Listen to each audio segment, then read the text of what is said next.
Hello. In this video, I'm going to teach you some of the fundamentals of the Lesac kinesthetic training. But first, I'm going to give you a brief history of the founder of this technique, Arthur Lesac.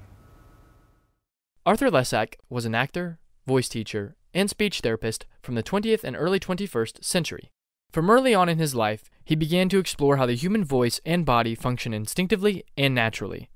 After years of careful study and research, he developed his own voice techniques and eventually created the Lesac kinesthetic training for the voice and body. As the name suggests, this method focuses on both the voice and the body, as they are connected to each other. One of the defining precepts of this technique is the different body energies that Lesac developed. In terms of movement, there are three body energies: buoyancy, potency, and radiancy. And each of these energies have dialects. The first of these body energies, buoyancy, is the idea of rising through the crown of your head and allowing the rest of your body to settle down. One simple way to define buoyancy is to act like your head is a balloon and your torso, arms, and legs are the string attached to the ground. You can also try placing your hand on the top of your head and then placing it a little higher. Now try to reach your hand with your head and let the rest of your body settle down. You should now be in a buoyant state. Buoyancy is fed by breath and has three dialects.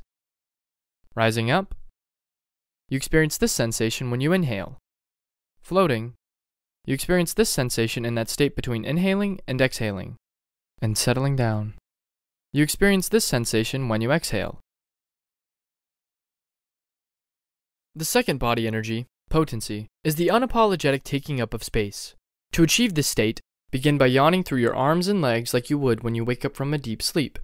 Ensure that this sense of potency extends from the innermost parts, your torso, beyond the outermost parts of your body, your fingertips and toes. Your whole body should be engaged, but not stiff. You should not feel any tension when you are potent. You should feel a yawning sensation throughout your entire body. Yawning feeds this body energy. Potency has one dialect. It is either on or off. The third body energy is radiancy.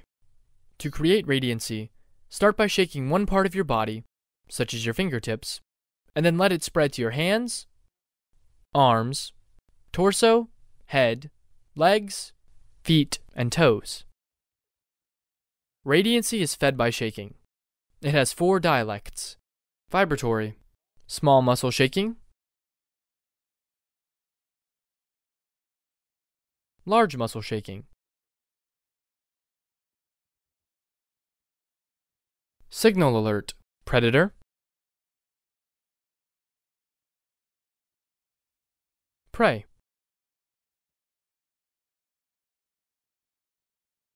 Body humor, flirt or clown.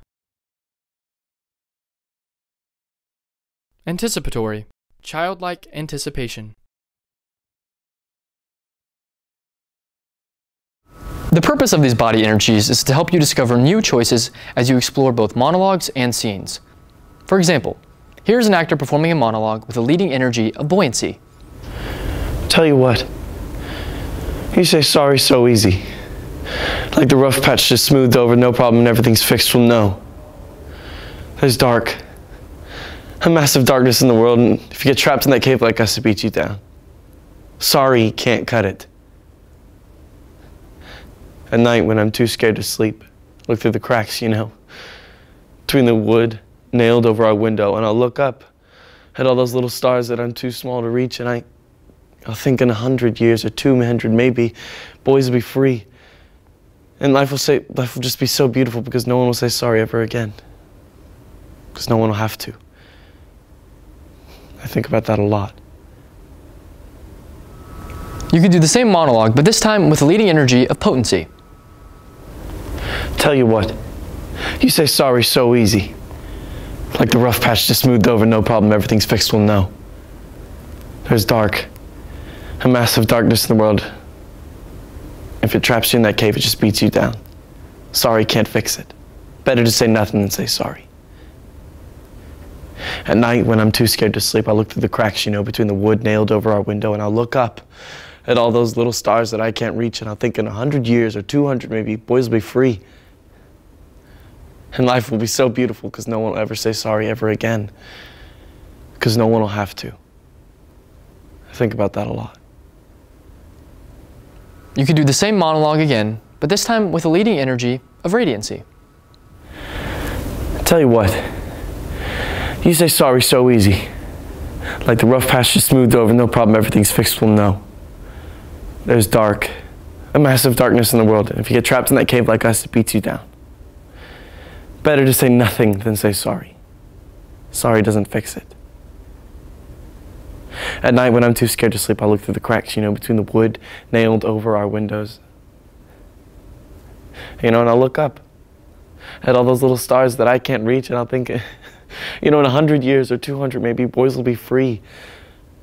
And life will be so beautiful because no one will ever say sorry ever again. Because no one will have to. I think about that a lot.